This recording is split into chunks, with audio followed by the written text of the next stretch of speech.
Assalamualaikum warahmatullahi wabarakatuh. Mari kita awali dengan berdoa sebelum memulai belajar. Baik, materi hari ini yaitu tentang air dan interaksi non-kovalen. Ada pertanyaan, mengapa kita harus mempelajari air dalam biokimia? Ya, tepat sekali. Air adalah sesuatu yang pokok dalam sistem kehidupan. Seperti yang kita ketahui, tanpa air tidak ada kehidupan. Hal-hal pokok mengenai air secara terus-menerus mengingatkan kita akan asal kehidupan. Dalam pelarut air berkembanglah reaksi kimia dan proses biologi. Walaupun bukan merupakan biomolekul organik, air merupakan komponen dalam sel hidup. 10% dari penyusun tubuh makhluk hidup terdiri dari air. Pada manusia, air terdistribusi hampir secara merata di antara cairan intrasel dan ekstrasel. Seperti dapat dilihat pada tabel distribusi air dalam tubuh manusia. Sebagai cairan intrasel, sekitar 55% dari cairan tubuh total. Sedangkan pada cairan ekstrasel, sekitar 45%-nya. Cairan yang terdapat dalam tubuh pada dasarnya dapat dibagi dalam dua bagian. Cairan yang terdapat di dalam sel atau intrasel dan di luar sel atau ekstrasel. Cairan intrasel berfungsi sebagai medium bagi reaksi-reaksi metabolisme yang berlangsung dalam sel. Sedangkan cairan ekstrasel berfungsi memberikan zat-zat yang diperlukan oleh sel. Baik cairan dalam sel maupun cairan luar sel harus selalu dalam kondisi yang konstan. Artinya, masing-masing mempunyai zat-zat yang diperlukan dan dalam konsentrasi yang tepat. Fungsi tubuh yang utama ialah menjaga kondisi cairan tubuh agar dalam kondisi yang wajar dan konstan atau disebut homeostatis.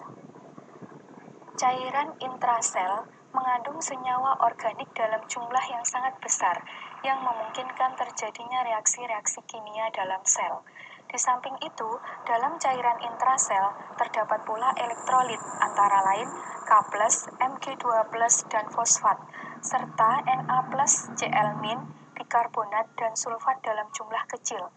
Salah satu senyawa penting yang terdapat dalam cairan dalam sel ialah glukosa yang mengalami proses metabolisme menjadi karbon dioksida dan air atau menjadi glikogen yang disimpan sel untuk digunakan apabila tubuh memerlukan energi.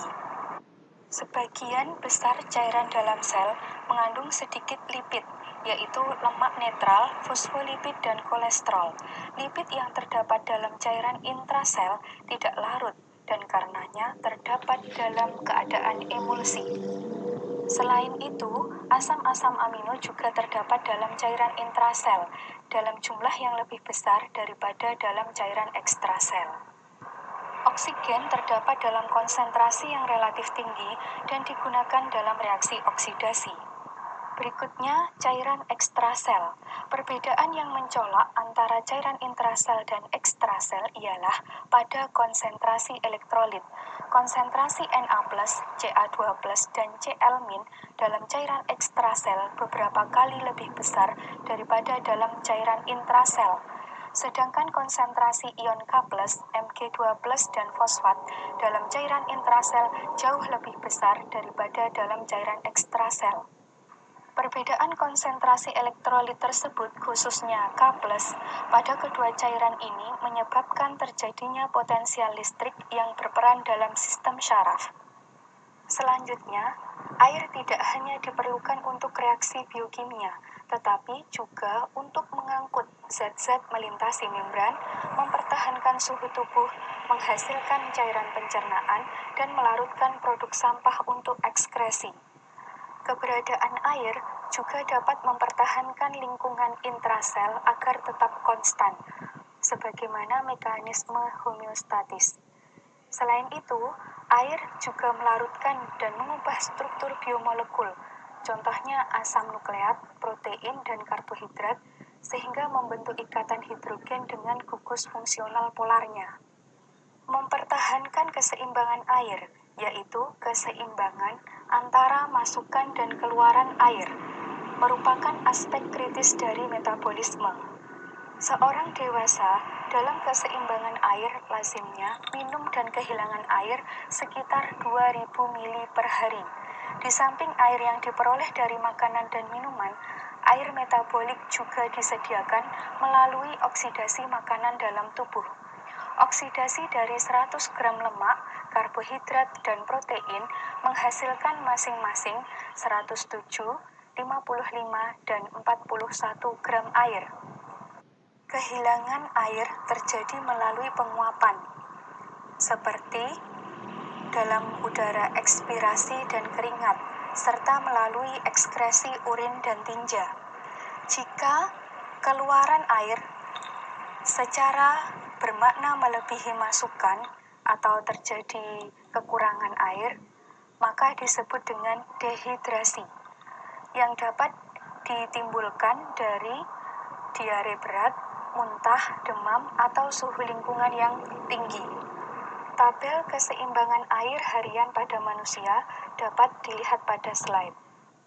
Untuk mempertahankan keseimbangan air, ada beberapa jalur pembuangan air yang saling berhubungan. Contohnya, ketika udara panas, maka keringat yang dikeluarkan berlebih, sedangkan urin yang dikeluarkan sedikit.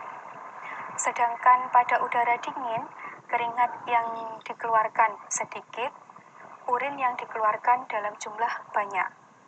Selanjutnya, sifat fisik air. Berbeda sekali dari pelarut lain. Contohnya air sebagai H2O, mempunyai titik lebur, titik didih, panas penguapan, dan tegangan permukaan yang lebih tinggi daripada H2S dan NH3. Sifat-sifat seperti ini menunjukkan adanya kekuatan intermolekuler yang kuat dalam air cair. Adanya sifat elektrik dipolar dari molekul air yang menyebabkan kekuatan ini. Dalam suatu molekul air, atom oksigen yang sangat elektronegatif menarik elektron dari masing-masing dua atom hidrogen, kemudian mempolarisasi ikatan. Suatu daerah positif parsial diciptakan di sekeliling tiap dua inti hidrogen yang dihasilkannya. Nah, daerah positif parsial dan daerah negatif parsial di sekeliling atom oksigen menjadikan air suatu molekul dipolar. Sifat polar dari air inilah yang memungkinkan tarik elektrostatik antara molekul-molekulnya. Akibat dari tarikan seperti ini disebut suatu ikatan hidrogen yang terjadi antara atom oksigen dari satu molekul air dan satu atom hidrogen dari molekul lainnya. Sehingga dapat disimpulkan bahwa air menunjukkan kekuatan intermolekuler yang kuat. Adanya sifat elektrik dipolar dari molekul air dan dapat membentuk ikatan hidrogen baik intramolekul maupun antar molekul. Selanjutnya dapat pula dilihat perbedaan struktur dari air dan es pada wujud cair dan padat. Berikutnya tentang beberapa kepentingan biologis dari air. Salah satu sifat air yaitu memiliki panas penguapan air yang tinggi. Panas penguapan itu jumlah kalori yang diabsorpsi jika 1 gram cair diuapkan. Kalori yang dikeluarkan melalui penguapan air memberikan mekanisme fisiologi yang efektif melalui organisme yang dapat menghamburkan panas. Sifat lain adalah kapasitas panas spesifik yang tinggi dari air. Kapasitas panas adalah jumlah kalori yang diperlukan untuk meningkatkan suhu 1 gram zat sebanyak 1 derajat Celcius. Sebagai akibatnya, air menyerap panas dengan baik dan karena itu mempunyai nilai yang besar dalam membantu menjaga suhu organisme yang konstan. Kenyataan bahwa air mencapai kepadatan maksimum pada suhu 4 derajat Celcius juga penting bagi banyak sistem biologi. Pemadatan air pada 0 derajat Celcius membentuk es, menimbulkan fase kurang padat yang mengapung. Karena es tidak tenggelam, badan air tidak membeku mulai dari dasar ke atas. Hal ini memungkinkan organisme air untuk tetap tinggal dalam lingkungan normalnya selama musim dingin. Juga, jika sekali membeku, maka badan air mencair lebih mudah karena air yang terdingin adalah yang dekat dengan permukaan, yaitu yang terpapar dengan sinar matahari dan atmosfer. Air sebagai pelarut. Air merupakan pelarut yang baik sekali untuk senyawa ion seperti garam karena daya tarik antara komponen ion dari molekul dan dipolar air cukup untuk mengatasi tarikan antara ion-ion itu sendiri. Senyawa polar non-ion-ion seperti gula dan alkohol sederhana juga sangat larut dalam air. Gugusan fungsional polar seperti gugus hidroksil dari senyawa non-ionik dengan mudah mengikat hidrogen dengan molekul air, mendispersikan senyawa di antara molekul air. Suatu fenomena menarik terjadi ketika molekul amfipatik yang memiliki gugusan polar atau bersifat hidrofilik maupun non-polar atau bersifat hidrofobik didispersikan dalam air. Contoh pada garam kali laurat. Garam dari asam lemak yang merupakan contoh dari molekul amfipatik karena kepalanya polar, yaitu dari gugus karboksilatnya, dan ekornya merupakan non-polar dari rantai hidrokarbonnya itu. Dalam larutan aqua encer, garam seperti ini membentuk misel. Contoh pada gambar 25. Keadaan ini merupakan kumpulan dari molekul dengan rantai ion karboksilat polar pada eksterior dan rantai hidrokarbon nonpolar di bagian interior yang menciptakan suatu lingkungan hidrofobik internal. Nah, pembersihan dengan sabun, yaitu mengandung garam alkali dari asam lemak, dapat dicapai dengan penjebakan kotoran dan minyak yang tidak larut dalam air pada hidrofobik interior dari misel sabun.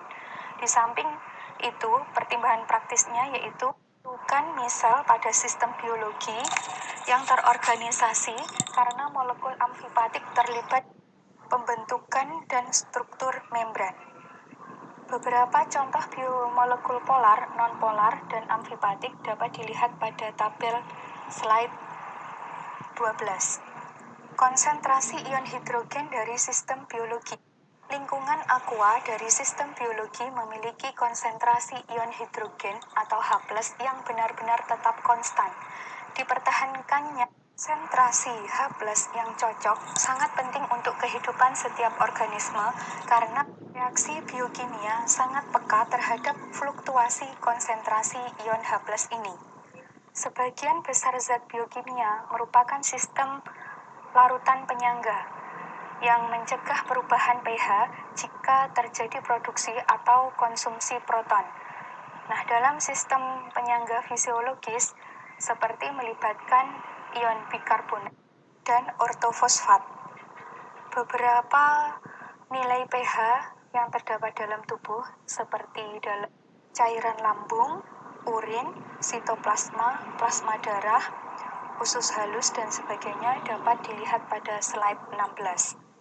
Sistem buffer pada cairan tubuh juga dapat dilihat pada slide 16, di mana cenderung dapat mempertahankan pH-nya manakala ditambah sedikit asam, sedikit basa, maupun diencerkan. Konsep yang perlu dipahami berkaitan dengan keseimbangan asam basa dalam tubuh, bahwa asam basa dalam tubuh itu tidak sama dengan sifat asam basa yang sesungguhnya dalam arti kimia.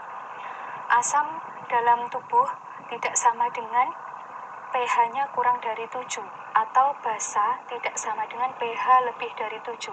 Tetapi yang lebih tepat diartikan adalah asam sama dengan pH-nya kurang dari pH darah normal, atau basa sama dengan pH-nya lebih dari pH darah normal.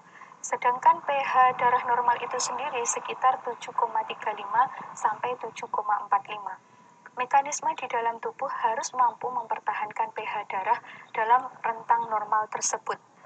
Dalam konsep ini juga berkaitan dengan konsep disosiasi air, bahwa air dapat terdisosiasi menjadi ion H+ dan OH-, konsep asam basa Bronsted-Lowry, konsep larutan penyangga, dan sistem dapar